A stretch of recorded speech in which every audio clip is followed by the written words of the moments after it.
Assalamualaikum warahmatullahi wabarakatuh. Halo semuanya, welcome to Kriminologcast, podcastnya kriminologi by kelompok sosio. Oke, tak kemal maka tak sayang dong. So that's why kenalan dulu dong guys. Oke, dimulai dari aku, kenalin aku Gaston Jody. Halo guys, nama aku Mas Agus Farizi Hidayat. Kenalin, nama aku Fauzan Habibullah. Kenalin, nama saya Teguh Zaki Zahra. Kenali, nama aku Muhammad Faiz Nugroho. Perkenalkan, nama saya Kevin Aryan Saputra. Kenalkan, nama saya Kevin Balkomado. Perkenalkan, nama saya Muhammad Aziz Sanitian. Perkenalkan, nama saya Raffi Adriansyah. Perkenalkan, nama saya Brian Devitra Kananta. So today kami akan membahas tentang kasusnya. Kasusnya siapa nih? Betul banget. So hari ini kita akan membahas tentang kasusnya Rehan Sinaga. Apa itu? Ada yang masih ingat gak nih kasusnya tentang apa? Masih tentang kekerasan seksual. Tahu sih. Tahu? Iyalah, kan saya membaca-baca. Oke, main aman. Di video kali ini kita bakal bedah kasusnya Rehan Sinaga berdasarkan aspek kriminologi. Baik, yang pertama mungkin bisa dimulai dari latar belakangnya si pelaku Rehan Sinaga. Jadi pada awal tahun 2020 awal ada kasus yang menggemparkan dunia, yaitu kejahatan seksual yang paling besar sejarahnya di Inggris. Ini juga sangat viral di Indonesia karena sang pelaku rupanya berasal dari warga negara Republik Indonesia. Siapakah pelakunya? Sang pelaku bernama Rehan Sinaga. Ia divonis penjara selama seumur hidup Semua itu. Lama. karena dia menggunakan narkoba dan juga melakukan pelecehan seksual terhadap 48 orang pria. Kasus nih. Banyak lagi. Double. Sebenarnya sesuai dengan keyakinan polisi itu ada 198 orang yang dilakukan pelecehan tersebut, tetapi sesuai dengan keputusan hakim ada 48. Ia tidak hanya melakukan sekali, 2 kali, 3 kali, tapi berkali-kali. Betul. Reinhard TMT Sinaga adalah orang yang lahir di Jambi pada tanggal 19 Februari tahun 1983. Ia anak sulung yang dari 4 bersaudara. Keluarganya tinggal di Depok. Ia juga sekolah di Depok, SD di Depok, SMP di Depok, bahkan kuliah pun di Universitas Indonesia Depok. Kita itu kan dia sama Depok. Ini cerita banget sama Depok. Betul guys. Nah terus dia ini memiliki 2 magister, yaitu sosiologi dan juga urban planner. Ada sosiologi dong. Betul. Keren nih. Dan tak disangka dia kan sangat pintar tuh. Ya. Dan juga dia juga mengambil S3 di University of Manchester. Betul. Ya. Nah, dia seorang yang sangat baik, yang dikenal dengan sangat ramah, yang dikenal dengan sangat sopan santun, ceria, dan juga seru.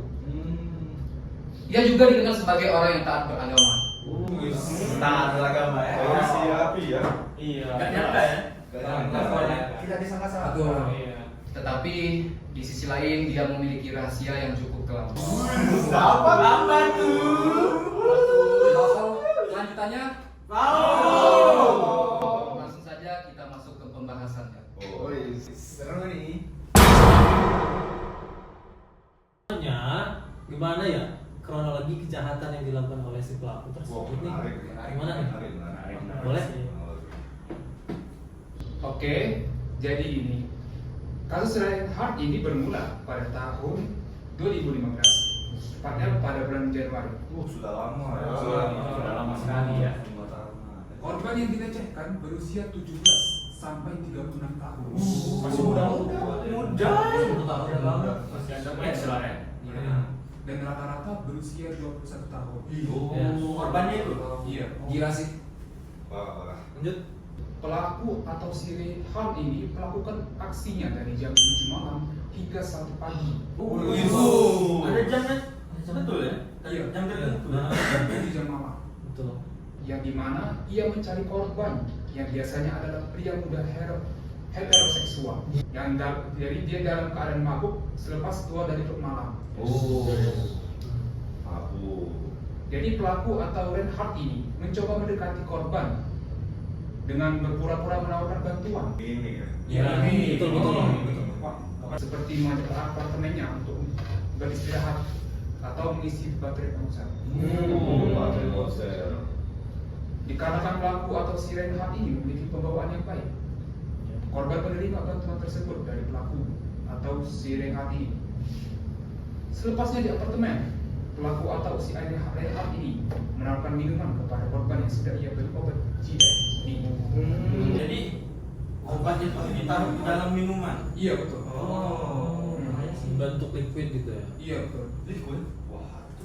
Cair maksudnya. Cair.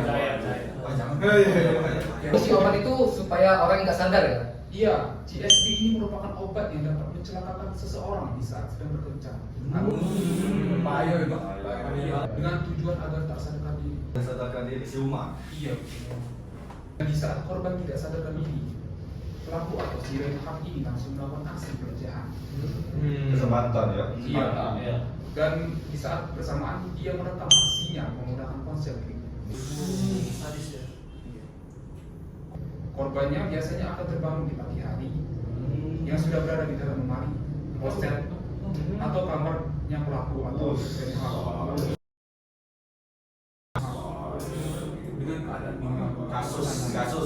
Parah sih. Ini parah sih. Dia udah dibuatnya sebagaimana rupanya dari awal sampai akhir kan. Udah dipikir-pikirnya gimana. Udah terencana. Nah, rencana.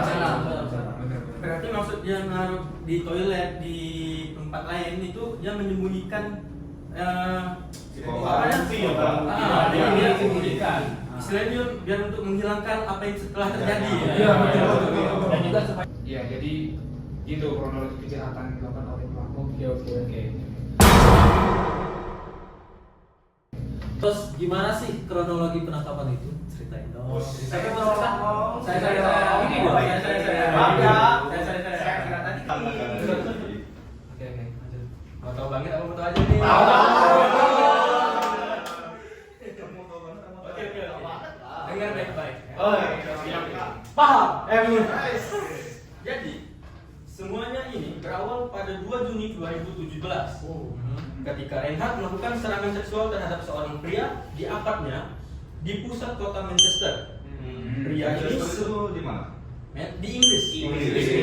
Di kota salah satu kota di negara Inggris. MU dong. Mataram is red, Mataram is blue. Offside. Luar konteks. Lanjut.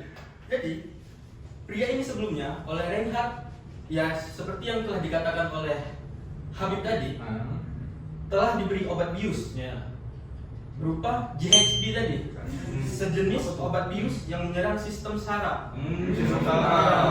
Jadi ya tadi bisa kehilangan kesadaran gitu kan apa yang kata Habib tadi. Terus namun korban ini tak seperti korban-korban yang lain. Pria yang merupakan korban dari Reinhardt kali ini merupakan olahragawan. Tiba-tiba tersadar ketika Reinhardt tengah melakukan aksinya. Jadi dia bangun tiba-tiba. tidak seperti korban yang lain. Ya. Mungkin dari jiwa korban ini sendiri itu lebih kuat kali ya dibanding korban yang lain karena ada jiwa olahragawan tadi. Fisiknya. Nah, jadi setelah korban tiba-tiba sadar, mereka berkelahi yang membuat Reinhardt cedera parah di kepala. Bagus. Ada perlawanan. Ada perlawanan, ya. Perlawanan dalam Kekerasan lah. Membela diri. Oh, iya. Terus pria yang berkelahi dengan Reinhardt langsung seketika menelpon layanan darurat. Apa Dan saat sih layanan darurat? sejenis 911 ya. ya, 911. kalau di luar negeri nggak paham lah, soalnya nggak pernah juga ya. Jangan sampai lah. Dan saat menelpon, ia mengatakan bahwa Reinhardt mencoba memerkosanya. Dalam tanda kutip. Di sini terbongkar darinya ya. Nah, Mulai. yang menjelaskan juga karena kalau ia harus memukul Reinhardt beberapa kali agar Reinhardt tidak melanjutkan aksinya. Biar ada perlawanan gitu ya. Iya, iya. Terus tak lama kemudian tim medis tiba di apartemen Reinhardt dan Reinhardt dibawa ke rumah sakit. Rumah sakit. Sementara pria yang jadi korban si Reinhardt ini ditahan polisi. Wah, Karena Belum. karena Ya. dicurigakan melakukan serangan fisik. Jadi pertama kali yang dituduh ini adalah si korban. Ya, Karena dia adanya tadi Si kekerasan, Reinhardt. karena dia melakukan pembelaan diri korban ini. Jadi play victim ya. Iya. Bisa bilang gitu. Itu kan yang paling penting. Bisa bilang gitu. Terus ketika akan diborgol si korban ini, pria yang telah menjadi korban si Reinhardt menyerahkan sebuah telepon genggam milik Reinhardt oh, enggak. yang sebelumnya ia ambil dari tangan Reinhardt. Pintar kan si korban ini. Supaya ada bukti gitu ya. Ya, betul. Jadi setelah korban memberikan telepon genggam si Reinhardt kepada polisi, polisi tidak bisa langsung mengakses isi telepon genggam tersebut karena Reinhardt beberapa kali memberi kode yang salah. Dia tidak jujur. Memberikan informasi yang Karena masih salah. ingin menyembunyikan segala fakta, kebenaran itu.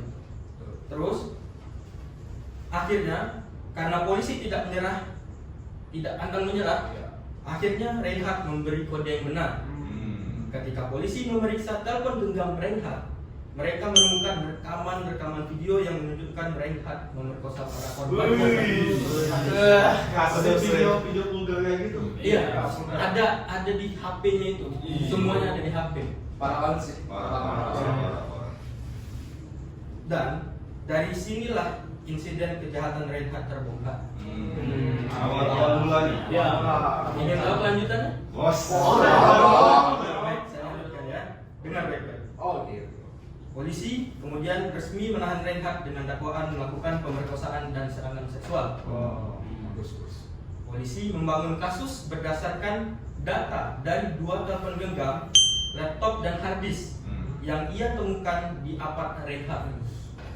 Polisi juga menemukan barang-barang milik si korban yang olahragawan tadi, berupa dompet, jam tangan, telepon genggam, kartu mahasiswa, dan ternyata dia masih mahasiswa, guys. Berarti masih menempuh pendidikan. Iya, soalnya yang ditemukan milik si korban itu ialah berupa barang buktinya itu kartu mahasiswa dan surat izin mengemudi. SIM, ya, SIM luar negeri ya. SIM luar negeri. Dari data telepon genggam, dari data barang-barang bukti lah, dari data barang-barang bukti yang telah didapatkan oleh pihak kepolisian, diketahui Reinhardt memerkosa dan melakukan serangan seksual terhadap pria-pria yang dalam keadaan tidak sadar seperti yang telah dikatakan oleh teman-teman tadi. Di antaranya sejauh ini belum bisa diidentifikasi karena banyaknya korban dan bukti yang didapat. Persidangan dibagi menjadi 4 dan Reinhardt menjalani sidang pertamanya pada bulan Mei di tahun 2018. Jadi gitu guys. 18.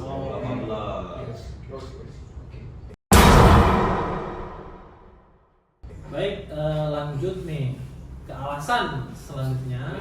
Apa sih alasan dibalik dari kejahatan tersebut gitu loh? Nah ya, oke. Pasti kita tahu kan ya, seseorang itu melakukan tindak pidana pasti ada alasan dong. Pasti. Nah, di sini aku akan memaparin sedikit alasan dia dibalik melakukan tindak pidana tersebut. Nah, di sini dari berbagai sumber dan berita yang saya dapatkan bahwasanya pria yang berusia 36 tahun ini rupanya menuturkan bahwa ia tidak pernah melakukan apa yang disebut dengan change sex ataupun yang disebut dengan yang berhubungan dengan obat, yang dalam istilah para gay dan para pria biseksual itu adalah Dan dari pengakuan tersangka, ia melakukan yang dinamakan namanya fantasi seks. Masih kayak Imajinasi. Itu untuk memenuhi kebutuhan dia sendiri. Iya, betul. Hasratnya sendiri. Berarti ini termasuk sifat dasar manusia juga ya. Betul. Egoisme. Tapi tidak seluruh manusia begitu. Masuk penyimpangan. Nah, dimana ya tadi kan fantasi seks itu untuk meningkatkan hasratnya, untuk dan juga dia merekam dan memfilmkan yang adegan yang dia lakukan. Kasihan korbannya. Aib. Itu alasan pertama tuh motif seksual. Nah yang kedua ada alasan fetish. Fetish, bener kan? Fetish dominasi, yang dimana dominasi terhadap pria heteroseksual. Nah pria heteroseksual itu adalah pria yang straight lah ya katanya. Pria normal gitu kan. Nah karena dia merasa si Reinhardt tersebut merasa si pria heteroseksual itu nggak suka dengan dia, maka ia mempunyai hasrat yang lebih gitu loh. Karena merasa dia tidak tertarik dengan si Reinhardt tersebut. Mau bikin pria itu tertarik. Oh malah target si Reinhardt ini pria yang seperti itu. Iya. Normal ya. Berarti kayak Ajis enggak dong? Enggak. Loh, kok saya sih Bapak? Sebelah saya kan misalnya. Lanjut. Oke.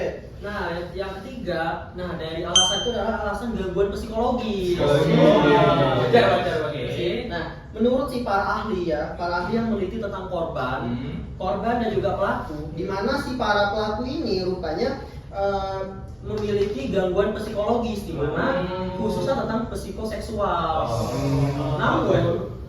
Namun diagnosis resminya mengatakan bahwasannya dia ini dia itu tidak mengalami gangguan jiwa. Nah, tapi dia tuh mengalami namanya penyimpangan seksual. Penyimpangan bukan gangguan. Beda ya? Beda penyimpangan dan gangguan. Selain itu juga ada namanya karena kemungkinan pengaruh lingkungan yang cenderung tertutup juga, karena orangnya ini rupanya introvert loh. Kayak Ajis ya? Itu kayak saya. Nah, di mana menurut si berbagai pihak atau berbagai orang yang di sekitar dia, itu orang yang cenderung tertutup dan juga introvert lah ya. Dan juga rupanya kalau bisa di lingkungan sosial itu berbeda gitu, kayak misalnya sekolah, karena kita tahu dia sedang menjalani pendidikan S2 gitu kan. Nah, tetapi anehnya itu ketika dia menempuh kuliah ataupun ya pasca sarjana, dia tuh kayak normal gitu loh, bukan orang yang mengalami gangguan yang kelihatan banget gitu kan. Normal. Nah, itu yang membuat anehnya di situ sebenarnya. Nah, selain itu ada juga tipe-tipe kejahatan. Nah, dari ilmu-ilmu kriminologi di mana termasuk tipe-tipe kejahatan itu, dari berbagai tipe kejahatan itu ada dua yang termasuk ke dalam kasus ini. Nah, di sana di mana ada terdapat dua kasus, yaitu tentang abnormal mentality, dan juga kedua itu adalah tentang habitual kriminal. Nah, habitual kriminal itu adalah orang-orang yang dimana dia tuh selalu mengulangi perbuatannya.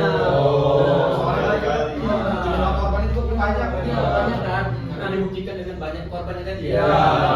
Nah, karena itu kayak pelecehan seksual itu kan mereka itu kayak udah rutin gitu loh dilakukan oleh si Reinhardt tersebut kan. Nah itu. Yang kedua ada mentally abnormal kriminal, di mana kemungkinan besar si Reinhardt tersebut sebagai pelaku dia itu memiliki gangguan psikologis yang dibilang tadi kan, psikoseksual gitu kan. Sehingga kemungkinan besar dia mengalami hal tersebut, namun memang diagnosis resminya memang nggak ada di sananya.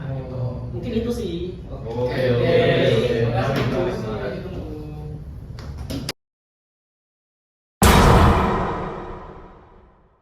Dari yang udah dijelasin sama kalian sebelumnya nih, kalau dilihat dari aspek kriminologi, teori mana nih yang bisa dipakai buat kasus ini tuh?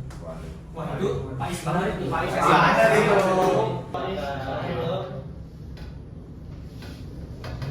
Jadi berdasarkan apa yang telah teman-teman sebelumnya jelaskan tadi, kita dapat mengkaitkan dengan teori-teori yang ada di dalam ilmu kriminologi. Adapun yang dapat kita kaitkan ke dalam kasus ini yaitu yang pertama, teori mental disorder. Teori mental disorder menjelaskan kejahatan sebagai hasil dari gangguan kepribadian, trauma masa lalu, atau kelainan psikologis. Reinhardt ini menunjukkan karakteristik yang mengarah pada antisocial personality disorder atau bisa kita bilang sebagai orang yang psikopat. Berarti dia ini nggak mau berbaur sama orang lain. Iya betul. Yakni kurangnya empati yang pasti, lalu manipulatif dan perilaku menyimpang yang sangat ekstrim. Yang tadi. Nah, dalam psikologi forensik, individu dengan gangguan ini seringkali merasakan kepuasan dari kontrol atas korban. Dalam kasus Reinhardt ini, tindakan merekam pemerkosaan menunjukkan bahwa tindakan yang dilakukan oleh Reinhardt ini merupakan gambaran dari sifat dasar manusia sebagai makhluk yang hedonisme yang selalu mengutamakan kepuasan dirinya sendiri. Ya, itu karena mementingkan dirinya sendiri. Ya, betul. Wah, saya bukan. Tetapi tidak berempati dan tidak memikirkan apa yang dirasakan oleh korban, dan tanpa ada rasa bersalah dikarenakan Reinhardt ini adalah seorang psikopat atau orang yang antisosial personality disorder. Begitu. Ada teori lagi nih. Apa tuh?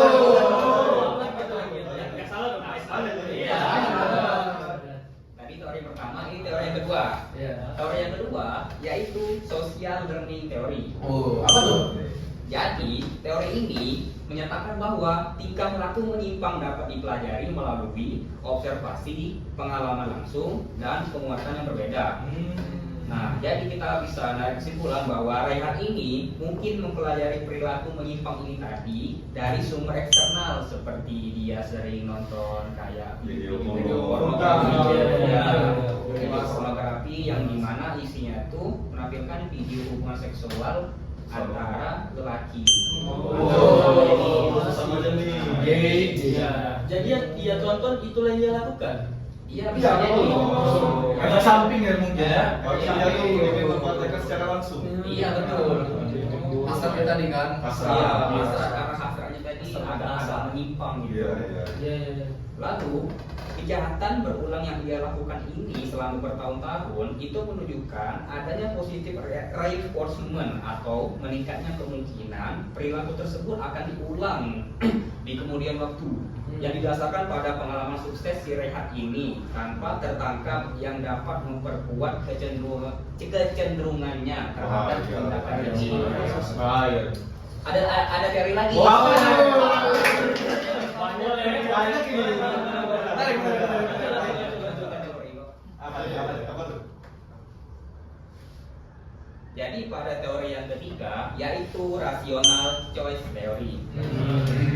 Teori ini memandang melalui pendekatan dalam ilmu sosial dan ekonomi yang mengasumsikan bahwa individu membuat keputusan berdasarkan perhitungan secara rasional untuk mencapai hasil yang paling menguntungkan bagi diri mereka itu sendiri, yang secara sadar telah mempertimbangkan risiko dan manfaat sebelum melakukan tindakan kriminal, yang dimana Reinhardt ini menyusun strategi secara matang dengan merencanakan yaitu memilih waktu melakukan aksi itu di malam hari, lalu melakukannya di dalam apartemennya sendiri, dan target yang menjadi korban dalam kasus Reinhardt ini merupakan pria muda.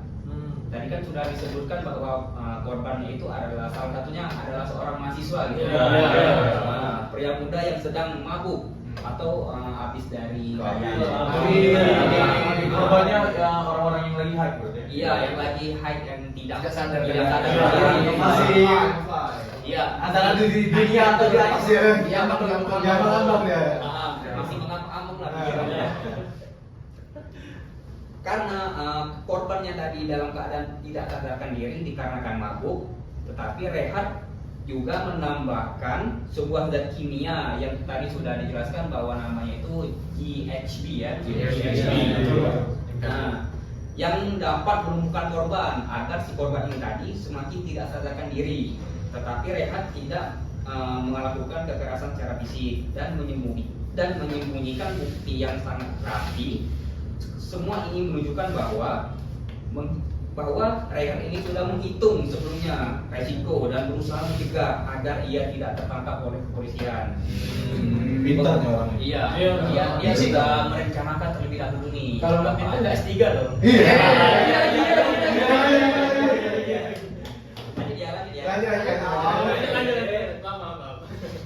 Penggunaan teknologi seperti ponsel untuk merekam juga mencerminkan perencanaan sadar dan niat untuk mengabadikan tindakan kejahatannya sebagai bentuk kenikmatan pribadi atau bahkan dijadikannya sebagai trofi psikologis. Kejahatan yang dilakukan oleh Reinhard Sinaga merupakan bentuk kejahatan kompleks yang tidak dapat dijelaskan oleh satu teori saja. Itulah kenapa ada 3 teori. Banyak teori jadi. Iya.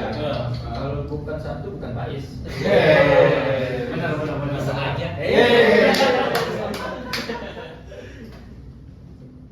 Bisa aja. Kita dapat menyimpulkan bahwa teori mental disorder menjelaskan aspek kepribadian dan gangguan mental yang dialami oleh Reinhard Sinaga. Teori social learning memberi pemahaman tentang proses pembelajaran perilaku menyimpang, sementara rasional choice theory menunjukkan bahwa kejahatan yang dilakukan oleh Reinhard dengan merencanakan strategi yang matang sebelumnya agar bagaimana caranya tindakan yang dilakukannya berhasil dan tidak tertangkap. Kombinasi dari teori-teori ini memberikan pemahaman yang jelas atas motif dan mekanisme perilaku kriminal seksual yang ekstrim seperti yang ditunjukkan dalam kasus Reinhard Sinaga ini. Oke. Jadi gitu ya. Iya. Berarti teorinya banyak sekali ya. Iya, betul. Menarik sekali nih penjelasan dari Pak Is tadi mengenai teorinya dijelasin oleh beliau tadi. Aku sebenarnya dari dulu tertarik sih mengenai kasus ini. Pasti kalian juga tertarik kan? Pasti. Apalagi Pak saya jelasin.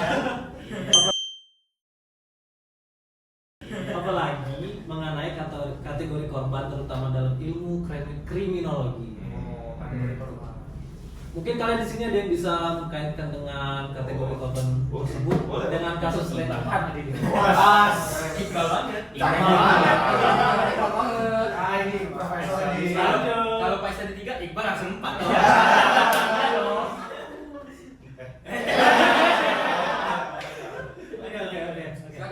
Silakan. Waktu.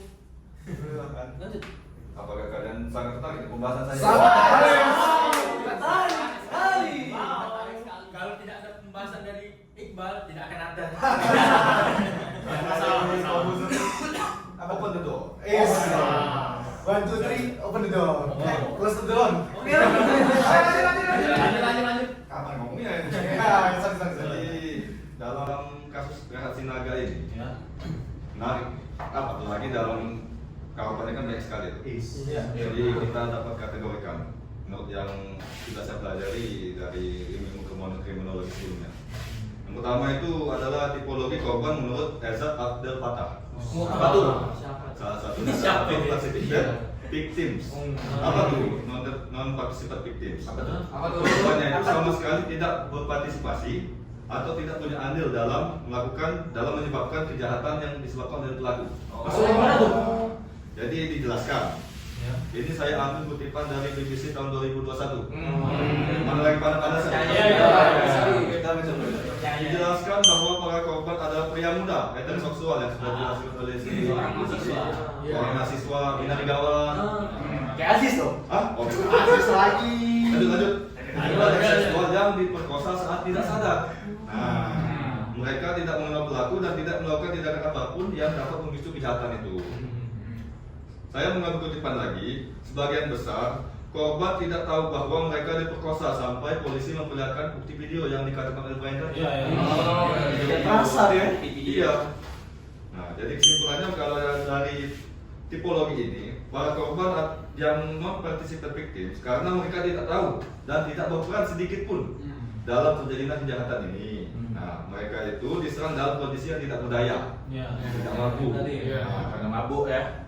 Ada lagi nih. Apa tuh?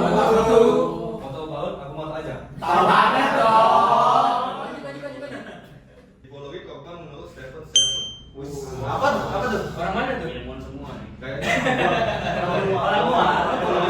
kalau orang tadi mau nggak mungkin. Setangguh orang. Yang masuk dalam kasus ini adalah Andre unrelated victims, korban yang tidak memiliki hubungan sebelumnya dengan si pelaku dan menjadi target secara acak. Random. Ini saya mengambil kutipan dari berita detik.com dan BBC World tadi. Rehat memilih korban secara acak di luar grup malam. Nah, ini akan yang jelas dari clubbing ya. mencari mereka yang tampak lemah atau mabuk dalam keadaan ngeplay atau lemah kondisi fisiknya. Tidak ada hubungan pribadi antara Rehat dan korbannya. Tidak ada hubungan pribadi. Di ada kutipan dari si korban yang saya ambil dari artikel detik.com. Saya tidak ingat pernah bertemu Rehat. Saya tidak tahu siapa dia sampai polisi memberitahu siapa itu si Rehat. Jadi dia tidak tahu sampai si polisi memberitahu. Kesimpulannya untuk tipologi ini termasuk unrelated victims karena korban tidak memiliki hubungan emosional, sosial, profesional dengan si pelaku. Rehat ini adalah pemangsa yang berburu korban asing secara oportunistik. Tipologi berdasarkan tingkat kesalahan. Korban yang tidak bersalah sama sekali, kalian sudah dengar kan? Korban yang tidak punya kesalahan sedikit pun, baik secara langsung maupun tidak langsung, dalam kejahatan yang menimpanya. Di dalam wawancara korban yang ada pada video Nasi Judge, teror itu menunjukkan bahwa korban tidak tahu dirinya telah diperkosa. Tidak tahu. Karena dia sadar. Ini lokasi GHB. Ya, GHB, benar itu. Akibat bius tadi ya. Iya, bius. Dan dalam beberapa kasus bahkan menolak percaya. Jadi si korban ini menolak percaya. Daniel ya. Iya, sampai ditunjukkan bukti oleh polisi. Kutipan dari si korban dalam video Nasi Judge tadi. Saya bangun pagi dengan rasa aneh dan sakit, tetapi saya pikir saya hanya mabuk. Saya tidak ingat apa-apa pun. Ini mencerminkan tipologi truly innocent victims. Korban sepenuhnya tidak bersalah. Mereka tidak menempatkan diri dalam bahaya dan tidak menyadari menjadi korban. Ada satu lagi nih. Boleh. Masih cukup gak waktu ya? Masih panjang ini. Panjang ya? Sejam kalau bisa. Kelompok korban menurut Selin dan Wobbien, yaitu primary victimization. Apa itu? Korban yang langsung mengalami penderitaan akibat tindak kejahatan, yang mengalami langsung akibat dari tindak kejahatan tersebut. Saya mengambil kutipan dari BBC Indonesia tahun 2021, dijelaskan bahwa para korban menderita trauma yang jangka panjang, karena akibat dari si pelaku ini, depresi, bahkan kehilangan rasa percaya diri. Kasihan banget. Kena mental. Dan identitas seksual mereka ini rasanya seperti hilang. Yang mana yang awalnya straight, malah menyimpang memikir apa saya menyimpang padahal enggak. Kutipan yang saya ambil dari BBC ini ada juga dari si korban mengatakan saya tidak pernah merasa nyaman lagi keluar malam. Tidak nyaman lagi. Saya selalu waspada sekarang kalau mau keluar malam.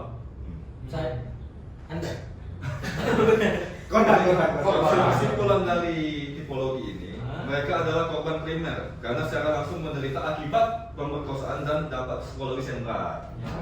Jadi gitu ya, Iya. penjelasan dari ketiga ini tadi. Iya. Menarik sekali ya. Menarik kan?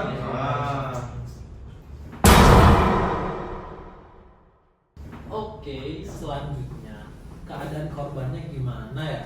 Waduh, kalau gitu ambil alih nih miknya. Tapi pas ambilin gue. Ambil alih aja. Kalau dari saya ya sedikit saja.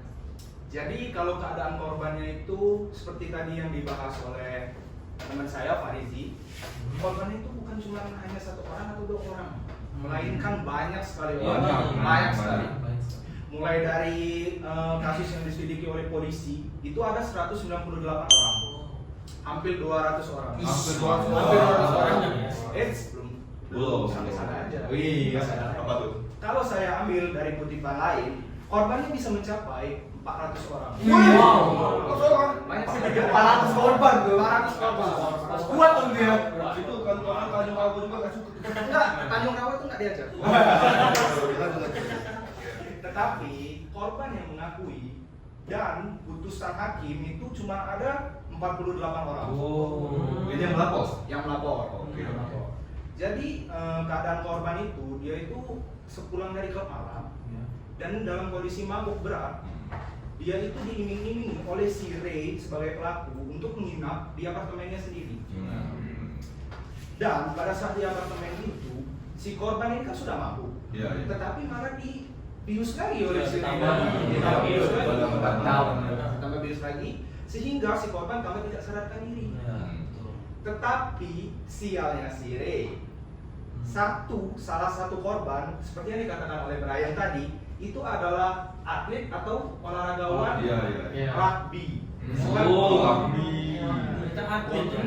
Oh wajar berarti dia seketika sadar ya. Beda dengan korban-korban. Seperti yang kalian tahu kan, kalau binaragawan itu kan kuat fisiknya. Kita kuat besar-besar kan. Olahragawan. Apalagi kan pemain rugby loh. Bodinya besar. Jadi pada saat si Ray ini melakukan kekerasan seksualnya itu, si korban ini sadar diri dan melihat kondisi si Ray itu celananya sudah separuh. Iya. Lukas. Jadi pas korban sadar, pas si Ray sudah begitu. Iya. Iya. Dan naasnya lagi nih, si korban melihat bahwa anunya si Ray sudah berumuran dan Mengerikan. parah sekali itu. Dan tidak tinggal diam dong tentunya, si korban dari si Ray ini langsung menghajar si Ray. Melakukan perlawanan. Sehingga si Ray ini rumah sakit. Ya. Dan seperti tadi yang dikatakan oleh teman-teman, dia itu menyembunyikan HP. Yang isi HP itu adalah video vulgar korban-korbannya itu. Sebelum diketahui oleh polisi tadi ya. Sebelum diketahui polisi. Dan kita harus mengakui sih, hukum di negara Inggris itu sangat kuat dan sangat Adil ya? Kenapa? Soalnya hukum di luar negeri itu walaupun kasusnya sudah lama itu langsung ditangani. Cepat. Gercep ya. Gercep. Tidak seperti yang di Offside.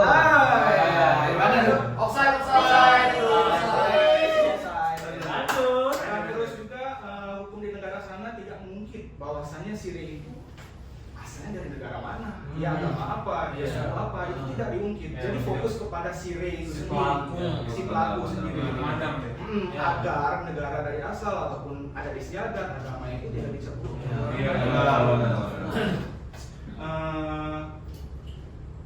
Dan juga kebanyakan orang itu sebenarnya betul berkata bahwasanya adab itu lebih tinggi daripada ilmu. Betul. Kata siapa?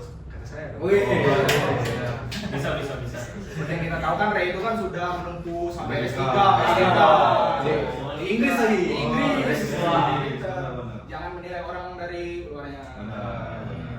Sudah begitu saja.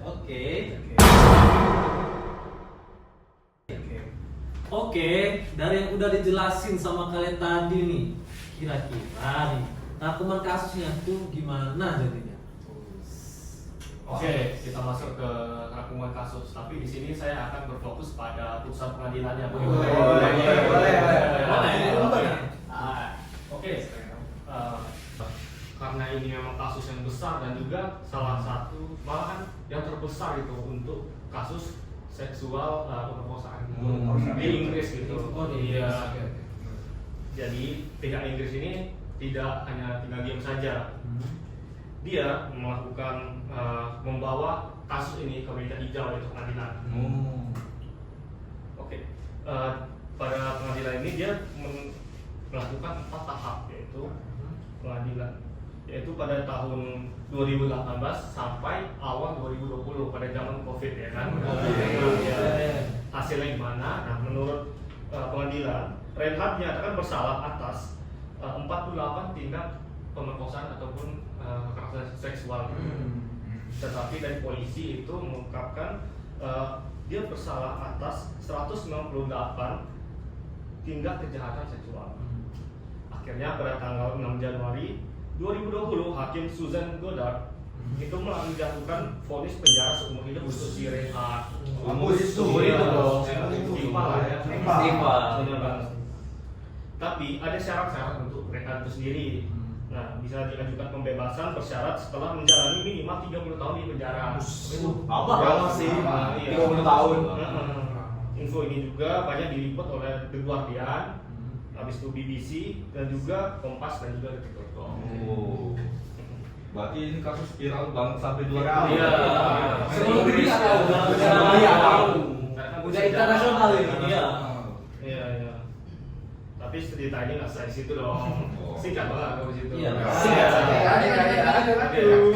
Di bulan Desember 2020 Mahkamah Banding Inggris turun tangan lagi dan memutuskan untuk memperberat lagi hukuman si Reinhardt. Iya. Bagus dong. Iya. Bagus. Itu 30 tahun lah. Bersyarat itu terlalu ringan. Iya. Ringan. Dengan Dengan jumlah korban korban yang sebanyak sebanyak itu. itu terbesar malahan di Inggris ya kan.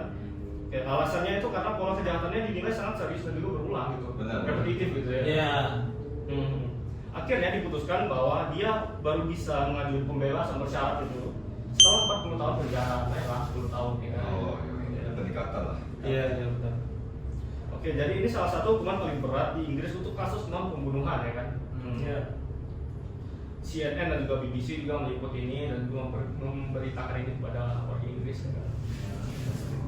Ini jadi salah satu hukuman paling berat di Inggris untuk kasus non-pembunuhan tadi yang mengakibatkan ini menjadi kasus non-pembunuhan terberat dan juga terbesar di Inggris dalam sejarahnya. Inggris Raya. Iya.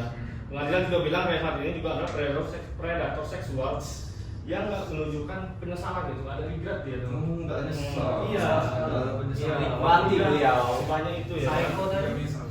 Dan lewat putusan ini sistem hukum Inggris pengen ngasih pesan tegas gitu. Kejahatan seksual sekecil ataupun besar gitu ya ditindak dengan serius harus. Benar. Ya, harus. Supaya ini nggak bisa diulang lagi gitu. Iya. Dan bakal kapok lah ya. Iya. Mungkin sekian sih sebenarnya. Oke. Kembali ke moderator.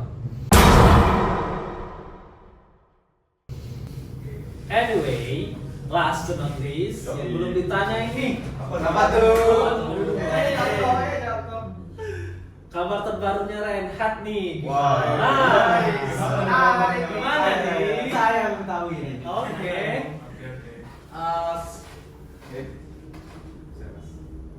Kan itu keputusan terakhirnya itu beritanya di tahun 2020 kan ya. Iya. Setelah sekitar 4 tahun tiba-tiba di Indonesia dibeberkan lagi oleh berita mengenai Rea Sinaga ini dipukuli oleh tangan-tangan Mampus. Apa sih namanya? Iya. Jadi ada fotonya nanti saya tunjukin kalau dia mukanya tuh benar-benar lembam. Habis inju-inju. Biru semua mukanya tuh biru. Kayak Adis yang pedal sepeda. Ya. Black and blue. Ya, benar-benar dikeroyok oleh mereka soalnya si Rea Sinaga ketika baru masuk pun dia udah dibully oleh tahanan-tahanan di sana. Memang stigma tuh. Karena di Inggris sendiri mereka kalau udah predator seks gitu udah masuk ke ranah ini sih emang pencabulan. Jadi mereka sangat benci dengan itu. Makanya jadi Rea Sinaga itu dipukulin habis-habisan sampai hampir dibunuh. Kalau di beritanya itu saya ambil dari salah satu berita yaitu Metro TV. Soalnya itu benar-benar heboh dari 2020 ke 4 tahun kan, nggak ada kabar, tiba-tiba ada lagi kabarnya. Tiba-tiba ada kabar mengenai Rea Sinaga lembam. Nah, mungkin itu saja untuk keadaan kabar dia sekarang ini. Terima kasih untuk semuanya.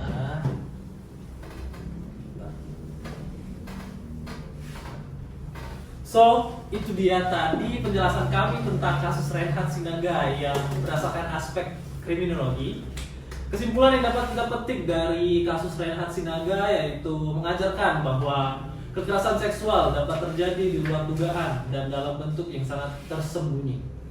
Kasus ini juga membuktikan bahwa kejahatan seksual bukan soal hasrat, melainkan kekuasaan dan manipulasi. Dan bahwa melawan budaya diam adalah langkah penting untuk keadilan dan pemulihan korban. Gitu. Baik, mungkin itu saja yang dapat kami sampaikan di video kali ini. Mohon maaf bila ada salah kata dan mohon maaf juga jika video ini masih banyak kekurangannya dari segi penjelasan dan dari segi penyampaiannya. Akhir kata, Tunggu dulu. Parisi ada pantun. Dengerin. Ya, Ikan sepat, ikan lele. Cakep. Ikan sepat, ikan lele, ikan gurami. Cakep.